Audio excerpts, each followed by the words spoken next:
Greetings, everyone. This is Rock and Roll Spot Connection with the weekly comic book roundup, and we've actually got a fairly decently sized haul today. Probably the biggest week we've had since lockdowns began. Anywho, kicking things off with Giant Size X-Men Magneto #1.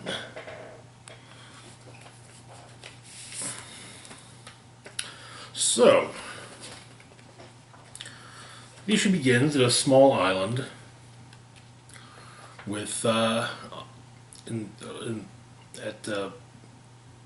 My Kind's in the Faroe Islands. Magneto has arrived, and the lighthouse keeper comes to speak with him. Basically, kind of asking what he's doing here. And Magneto thinks he wishes to buy the island, so to speak, from its owner. No, the lighthouse keeper says that, it might be a while, but I'll let him know someone's here to see him.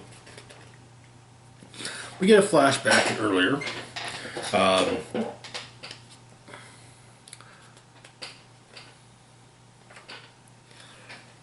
Magneto and Emma have dinner together. In fact, this is apparently the first time that Emma has invited Magneto to dinner on Krakoa.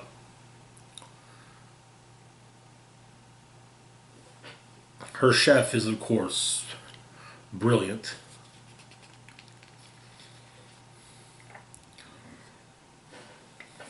But she says she would like for Magneto to find her an island. And so Magneto waits at the island.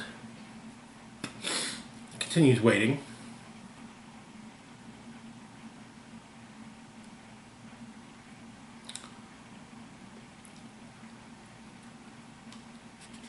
And then the owner of the island arrives.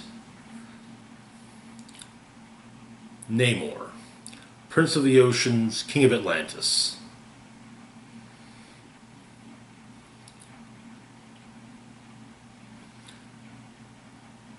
And Magneto explains to Namor that he has no interest in the island.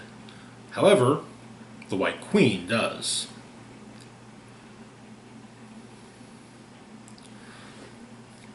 And Namor seems fairly amenable, but he does wish for Magneto to take a swim with him. So they head underwater, with Magneto forming a force field around his head. And Namor explains to Magneto that a month previously, an Atlantean exploratory team was sent into the deepest part of the Malloy Deep, of the Malloy Trench. There had been some rather powerful seismic activity, and the Great Siren Song was heard.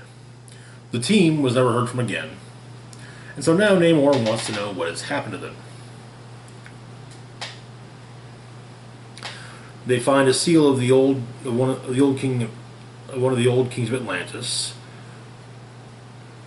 Namor guessing it's the seal of Ohari. And he asks, as it's made of metal, he does ask Magneto if Magneto can open it. And Magneto realizes it's a brass, tin, and iron composite, so yeah. They do, and a Kraken comes out, which leads to one of the best lines I think I've ever heard. It's always a Kraken. And so, the Kraken eats Magneto and Namor, or at least swallows them whole. And they're brought before these three sirens. They ask what Namor and Magneto seek. Namor explains he's looking for the explorers. And he's told that the bones of the explorers are somewhere scattered with millennia of others, soon to be joined by theirs if Namor chooses as they did, incorrectly.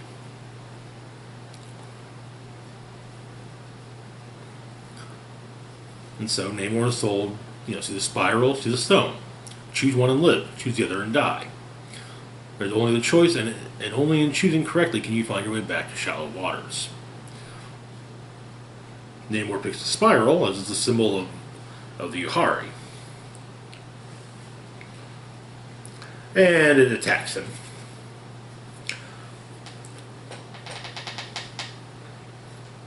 And so Magneto goes for the stone, but he said, stating that it seems so obvious.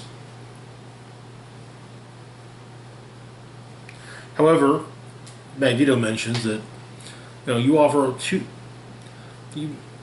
things, but there are 3 pillars behind you. So he will not choose the stone; he chooses the other.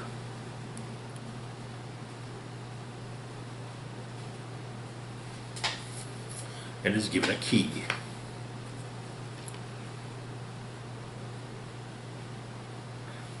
And I was wrong. It's not a force field around Magneto's head. It's actually an Atlantean breathing apparatus. So the seal is put back together by Magneto, and Namor says that the island is now Magneto's, and so back on the surface, Magneto lifts the tanker he came to the island in from the water, shreds it completely, as well as all of the containers it's carrying, and basically builds a structure on the island, and even plants a gate. And then Emma comes through and see also. Well, here's a quick look at the finished building.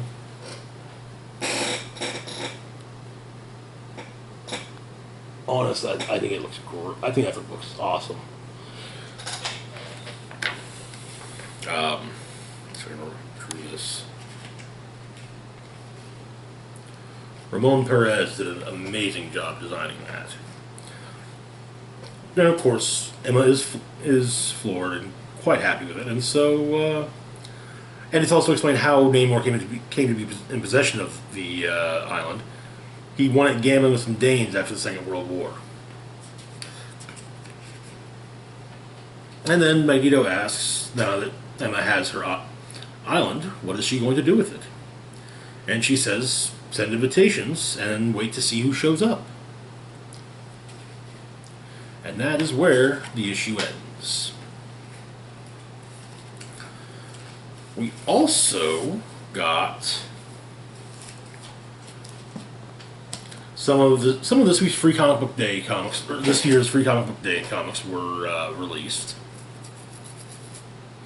including the X-Men Free Comic Book Day special.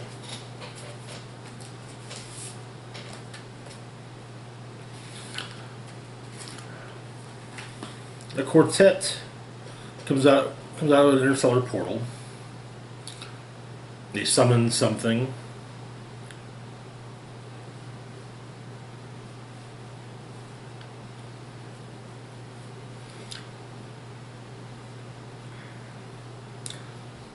They speak very cryptically.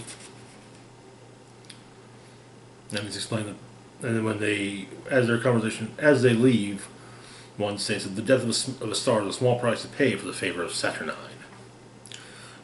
We then go to, Saturnine at the Celestial Palace. She is told what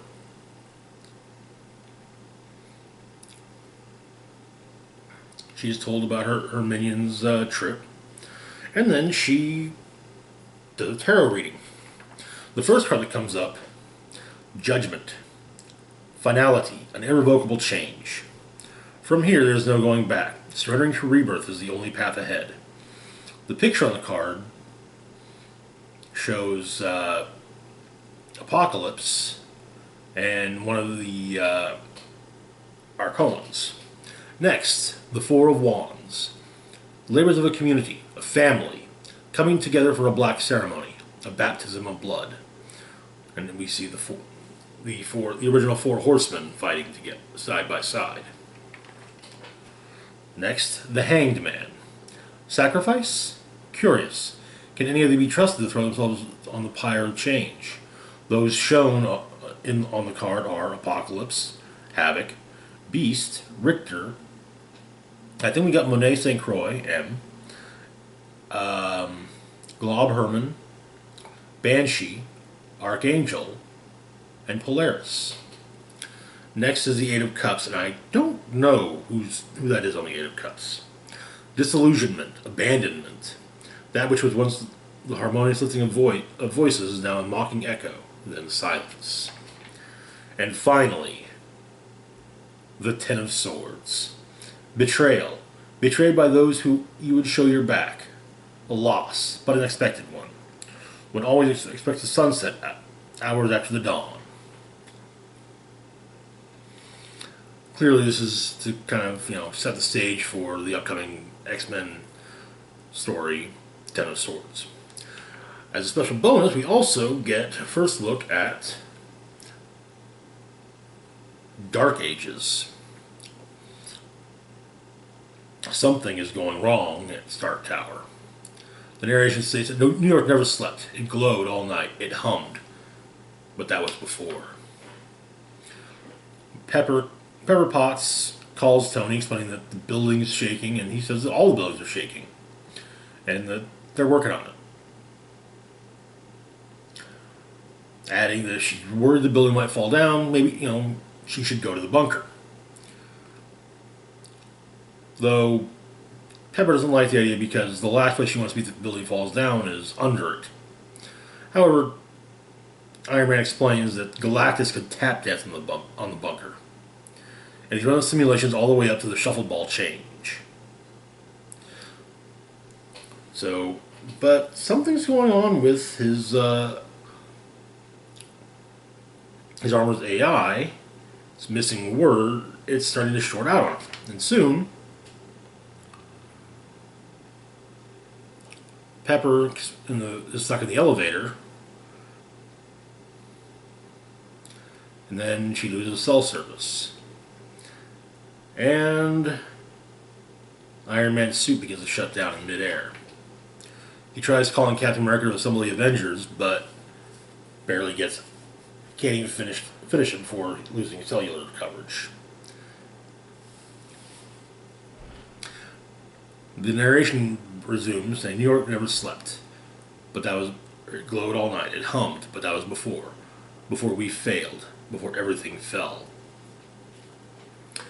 And Tony slams into the wing of a jumbo jet, losing the lower half of his the lower portion of his left leg in the process. The plane crashes to the ground. Pepper finds Tony bruised, battered, armor broken in places, and obviously short a leg. The narration goes on. Before everything stopped, before the lights went out, forever. When Pepper finds Tony, all he can say is, "It's all gone dark." And this is apparently setting up Dark Ages, a saga of the Marvel Universe, this fall. And that is the end of the issue.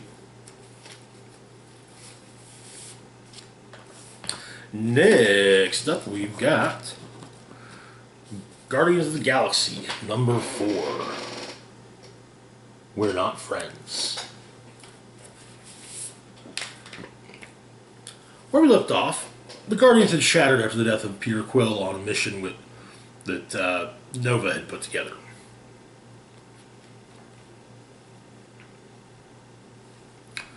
Gamora, Groot, Drax, and Moondragon had formed a mercenary team, walking away from Rocket, Nova, Marvel Boy, Phyla-Vell, and apparently an alternate dimension version of Moondragon. Now, if I remember correctly, the Phyla-Vell is also from a alternate dimension. However, it appears that the two teams of Guardians are set to clash now that Gamora's team has accepted a job alongside Blackjack O'Hare and his new partner, the Prince of Power. And so they begin on Daggett's world. Low orbit, Beavertron Incorporated headquarters. Castor Nalbark III is interviewing Blackjack O'Hare and the Guardians, explaining that he does have a bit of an issue hiring the Guardians, seeing as how Rocket used to run with them, and well, Rocket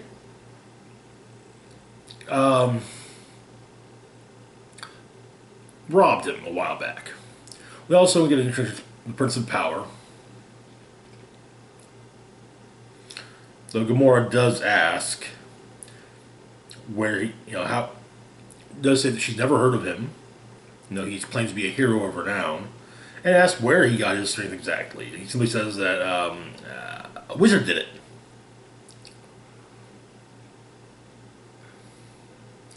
But Nalbark explains that Rocket's on the planet, staying in one of his resorts under some flimsy disguise, and well, Nalbark wants Rocket dead. In fact, he wants to savor it. He then asks the Guardians if that will be a problem. Gamora simply asks, why would it be?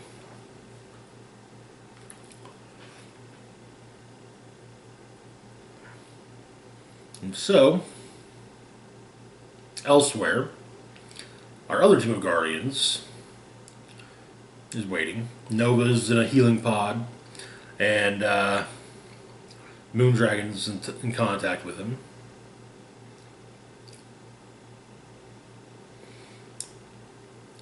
Apparently he's getting a spine implant. It itches, or it's tingling like crazy. And she explains that it'll do that until it aligns with his nervous system. And so she explains to Nova that the whole team is in position. She's got everyone in telepathic contact.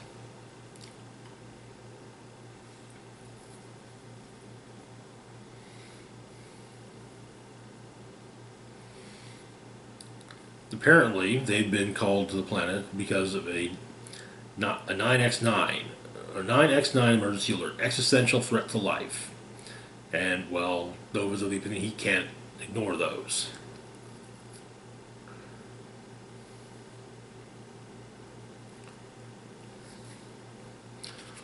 Meanwhile, on the planet, Rocket and Phyla are at a bar, enjoying things. And it does come up that since Rocket ripped off Castor Nalbark, why doesn't he just have Rocket arrested? Though Rocket explains that while, Nalbark owns most of the land and most of the government, there's still a legal system. And he had to which means that Nalbark would have to bring Rocket to trial. Which means lawyers, media, a data trail, too much crap. It's easier to just shoot him in the head. Of course, it turns out that Blackjack O'Hare has Rocket's head in sight. And in fact, even asks, you want me to take the shot now? However, Nalbark's explaining he's still savoring the moment.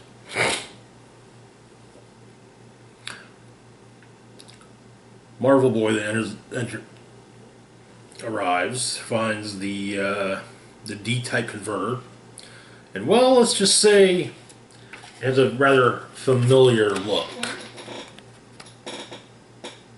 Yeah. There's actually, and yes, it is fully explained.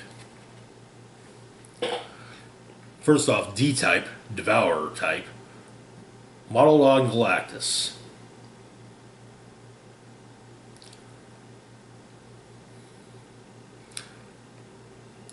Explain Galactus plans to survive, but the energy converters he's used to speed that process up will work for anyone if they can copy the tech.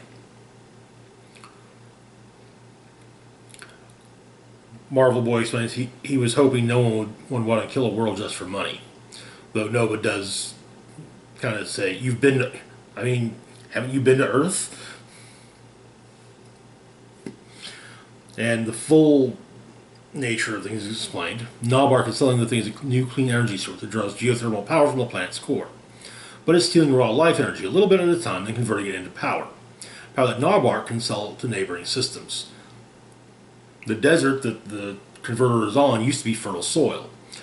Once Narbarth is done, the whole planet will look like this, except for the land that he owns. Then he'll sell that land at a vast profit because it's the only place anyone can live, and start again somewhere else. And then that world, already half dead, just withers away.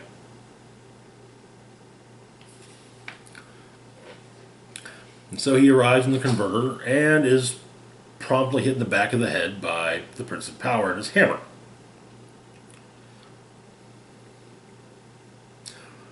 However, he explained that apparently Rocket must not have mentioned Novar, Marvel Boy, to the other team of Guardians. As Novar says, he's the one with the exploding fingernails. And Moondragon notes that she's not sure who attacked him, because they're shielded from her.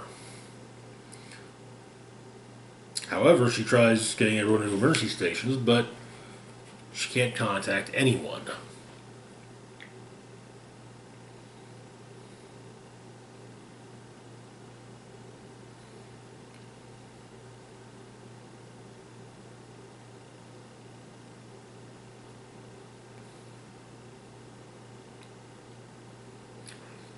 Drax comes after Marvel Boy, and Marvel Boy incapacitates him with psychedelic saliva, and he has a bit of a trip, showing Arthur Douglas as he was playing sax. But, well, you know what? Yeah, this is another one you guys just gotta see it.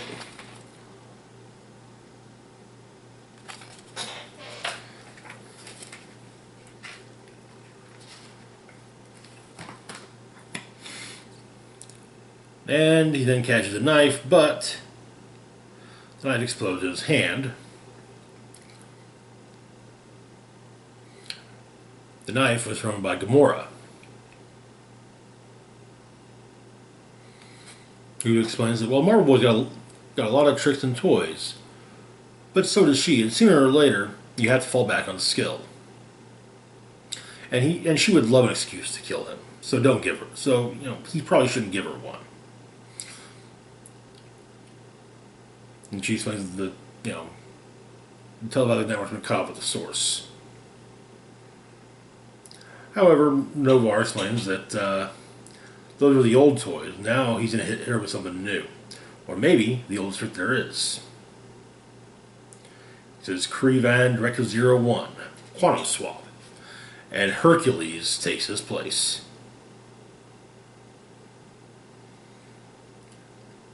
Hercules tries to reason with Gamora, saying he's truly sorry for her loss, but hurting her friends will not bring Peter Quill back to her.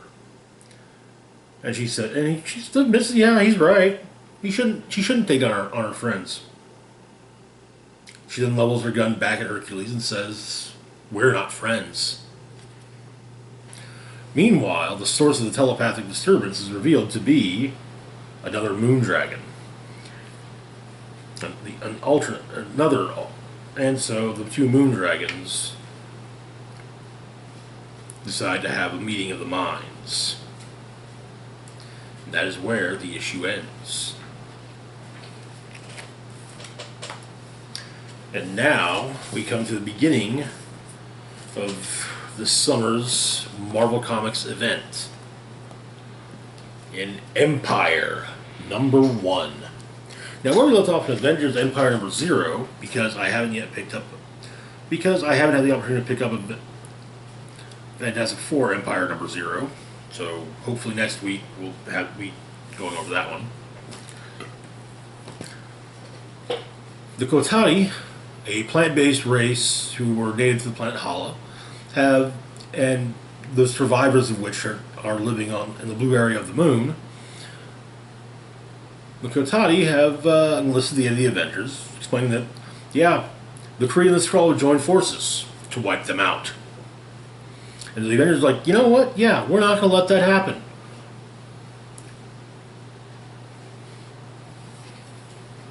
Though, for some reason, the Fantastic Four are headed towards Earth with the Kree Skrull Armada. And so, we begin with the Fantastic Four discovering the Armada.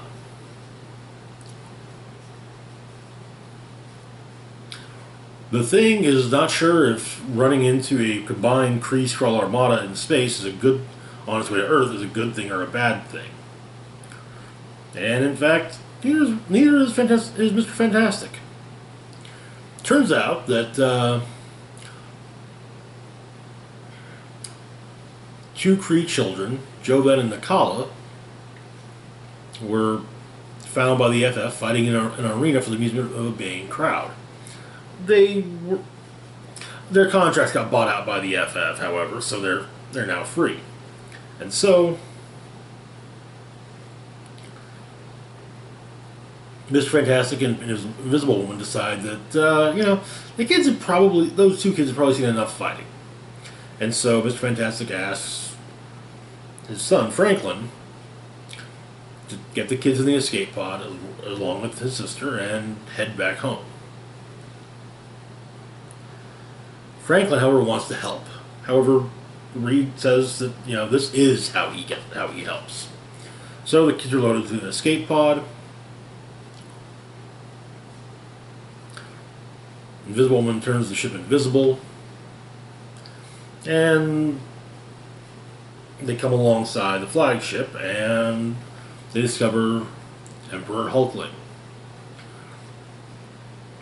One of his higher-ranking subjects, Kulrit, the Super Skrull, explains that as invisibility is one of the powers he wields, a secondary effect of that power allows him to see what is hidden from sight. And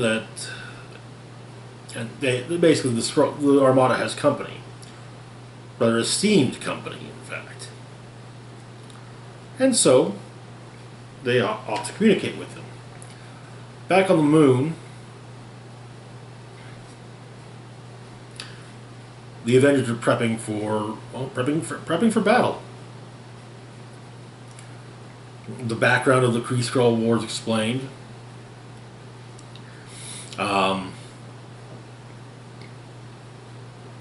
Millennia ago, the planet Hollow was home to two sentient species: the Kree, savage and violent cavemen, and the Kotati, a race of peaceful plant people. The Skrulls, technologically advanced even then, set up a contest to see who'd make the best use of the resources on a random moon. Ours. In the pocket atmosphere the Skrulls created, the blue area, the Kree built a vast empty city, but the Kotati grew a lush living garden. They were the clear winners, and the Kree slaughtered them for it, one of the greatest crimes in galactic history. But they didn't quite finish the job. So, Swordsman, who has been resurrected as a Kotati, has Hulk follow him, explaining that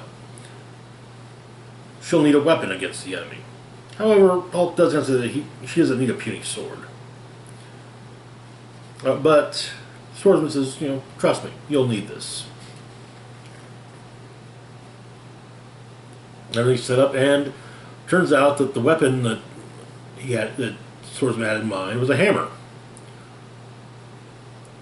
The resonance of the amber in it, along with Kotati meditation techniques, are helping Hulk focus, making her more like, previous incarnations of Jennifer Walters as a Hulk. All of her intellect and all of her strength.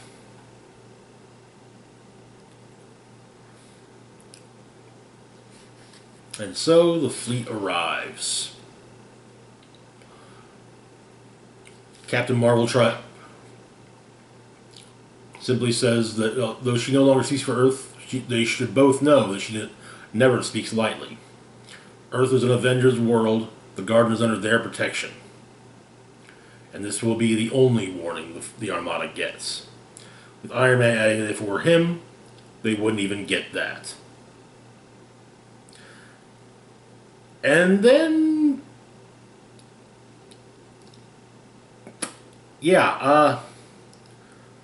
Reed, Mr. Fantastic, contacts Iron Man. Both wondering what the other is doing where they are. The FF try to explain things, and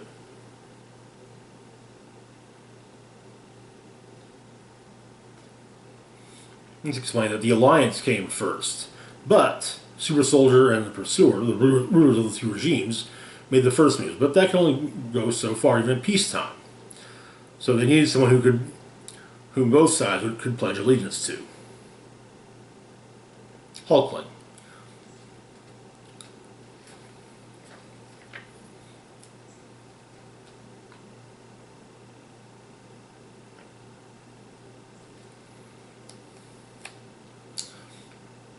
And he actually decided that ending the Kree-Skrull War was a precondition to him taking over. And the Kree Civil War. Basically explaining he ended 2 wars in one day, all by holding a sword in the end. Or in the air. Hulkling explains that the Titan will have a chance to surrender, but the Guardian is a threat to the well-being of the galaxy. He goes on to explain that Super Skrull and Tanalth, the Pursuer, are the ones who told him that. And he also explains that he knows how it sounds, but on this he trusts them completely.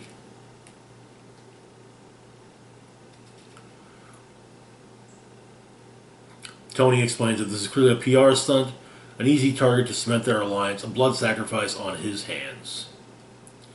And something Reed notes, however, is Tony's certain he seems absolutely he has faith in this, and so the Ghost Quinjet, when piloted by Ghost Rider, goes after the Armada.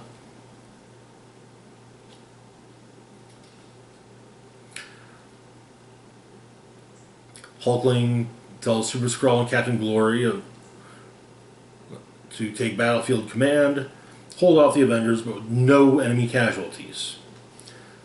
The rest of them, they're going to make this stand there. But Invisible One tries to stop Super Skrull and Captain Glory, only to realize their presence there were illusions.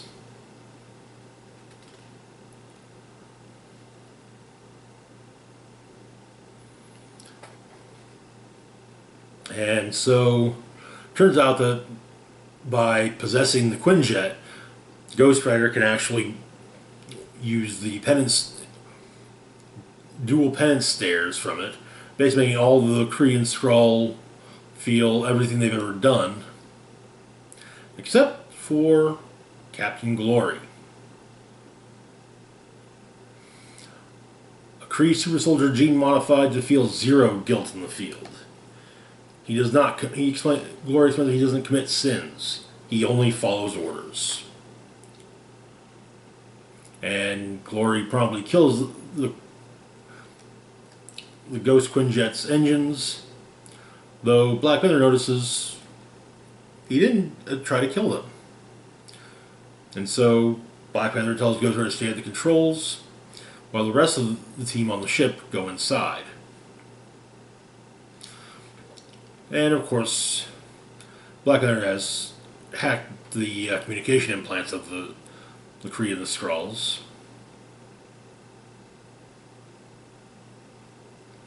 And so Black Panther, Swordsman, Hulk, and Captain Marvel go after the Armada, with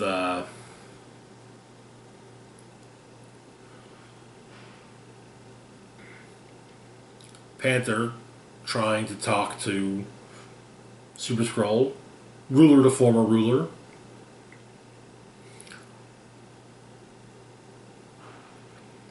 Swordsman suggests a strategy to Hulk, which, upon getting it as its center, she says, "We've got the movie you're talking about has a much more concise name on Earth, the Fastball Special."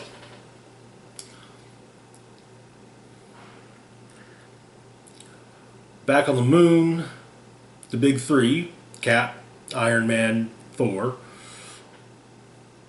aren't involved. They have... And Thor's not happy about this. Asking if is he truly needed more on the moon than in the fray. Cap explains that, their aim is to end this fast with a minimum loss of life, and that Iron Man's plan is the best hope for that. And yeah, the might of Mjolnir is required.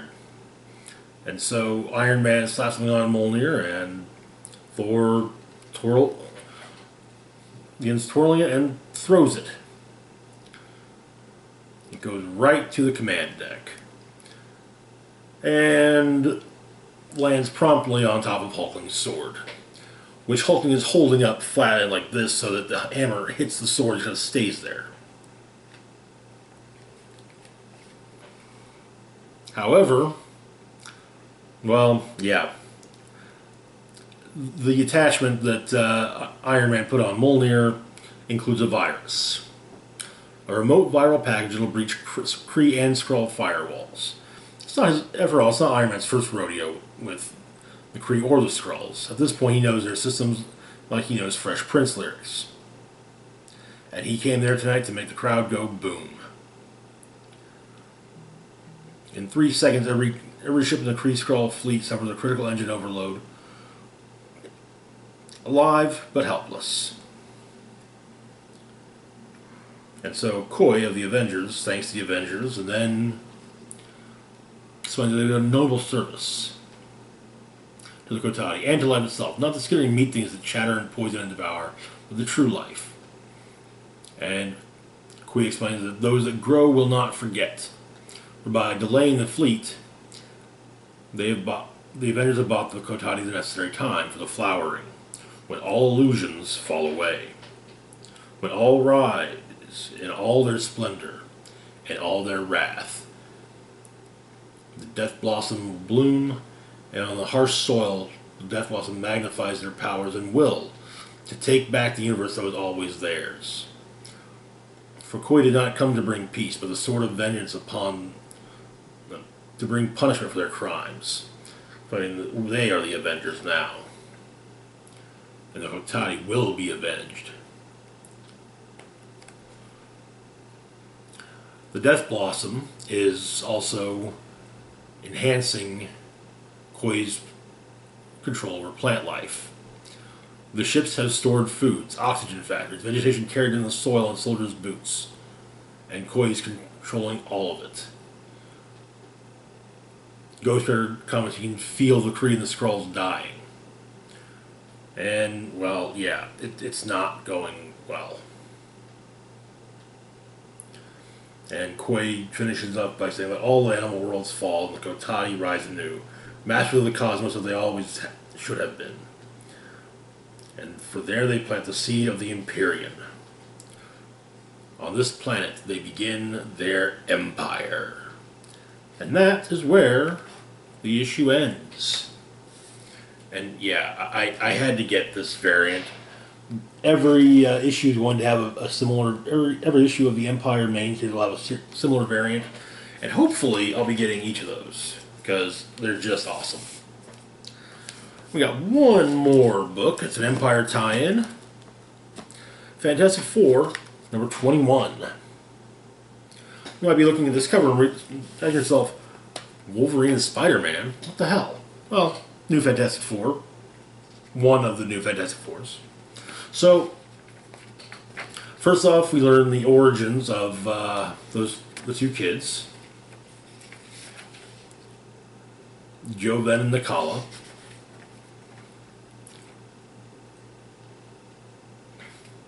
One is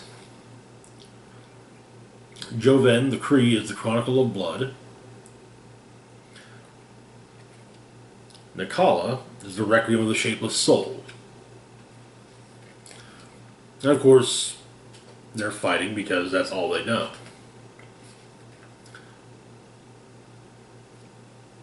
So the escape pod gets to Earth, and Franklin does make a point of saying that, sure, Mom and Dad told us to go back to Earth, but they didn't say where on Earth.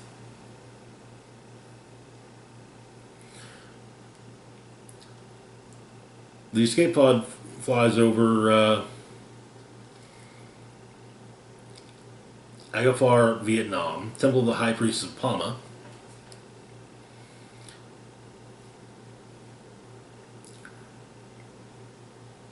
The master of the temple explains that the trees are talking, however. The seeds of their ancestors, their roots soaked in blood and tears, have finally blossomed. They must be summoned. The Dark Harvest. In Soho, at the studio of Alicia Masters Grimm, as well as the winged hero Sky, Alicia is trying to sculpt Sky. However, she keeps moving and, well, yeah, it's making it hard to get the wings right. But Valeria Richards calls Alicia to tell her that they're coming into Yankee Street hot without the FF, and they can really use some adult supervision. So Alicia and Sky go out there as the escape pod makes a rather rough landing on Yancey Street. The kids get out of the pod first, still fighting. Franklin tries to hold them off, or at least calm them down, while Valeria goes in, remembering that to utilize the 4 alarmer, remembering that her father once told her sometimes the smartest thing you can ever do is admit that you need help. And so the Dark Harvest also makes their way towards Yancey Street. Apparently Sky is now learning that there are at least 4 different species of intelligent life. Spirikins, her race, humans, Kree, and Skrulls.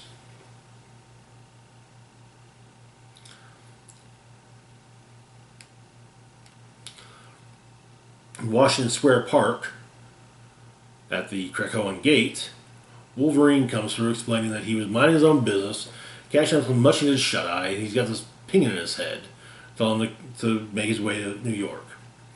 And when he gets his hands on who's responsible, well, yeah. Along the way, he also runs into Spider-Man, however, and Logan knows who's responsible. The Fantastic Four. Explaining this is like the time that they wrote him, Banner, and Ghost Rider, that nonsense, the Mole Man and all those Skrulls. The first formation of the new Fantastic Four. So they swing from Washington Square Park to Yancey Street. But Valeria talks some sense into Joven. And Franklin talks some sense into Nakala.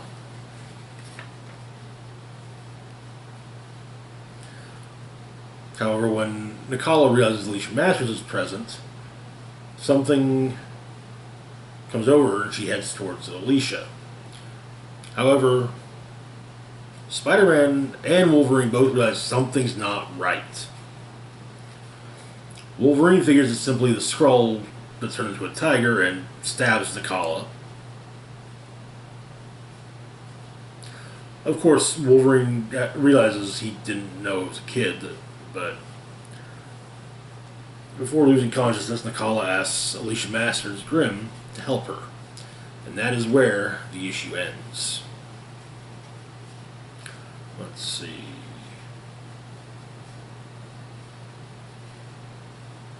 Yep, we got 2 more issues of Fantastic Four. And it looks like maybe in the next issue we'll be getting a full reunion of the new Fantastic Four. Anyway, that's it for now. As always, feel free to like, share, and subscribe. Links to my Facebook, Twitter, Patreon, and PayPal can be found in the description box down below. This is Rock and Roll Spock signing off, saying, live long and rock hard.